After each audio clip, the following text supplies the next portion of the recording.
আমাদের গ্রামের মাঠ জুড়ে এখন দেখা যাচ্ছে পাট। এ পাট শুধু একটি ফসলই নয়, এটি হলো আমাদের কৃষকের স্বপ্ন আর পরিশ্রমের প্রতীক। তাই তো আমরা পাটকে বলি সোনালী আঁশ।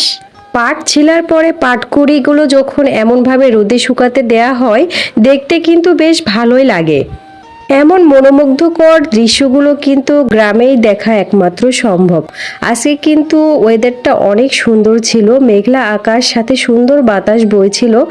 তাই তো ভাবলাম এই সুন্দর মুহূর্তগুলো আপনাদের মাঝেও শেয়ার করি। এই তো সারি সারি যখন সোনালি আঁশগুলো নেড়ে দেয়া ছিল, দেখতে যে কি যে ভালো লাগছিল। আচ্ছা, আপনাদের কোন কোন জেলায় এমন পাট উৎপাদিত হয় অবশ্যই কমেন্টে বলে যাবেন। গ্রামের এই সুন্দর সুন্দর ভিডিওগুলো দেখতে অবশ্যই আমার পেজটিকে ফলো দিয়ে সবাই পাশে থাকবেন।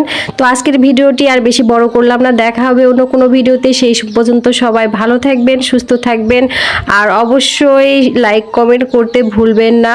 সবুজে ঘেরা সুন্দর মাঠ আর সোনালী আঁশের সঙ্গে শেষ করছি আজকের ভিডিও। সবাই ভালো থাকবেন। আসসালামু আলাইকুম সবাইকে।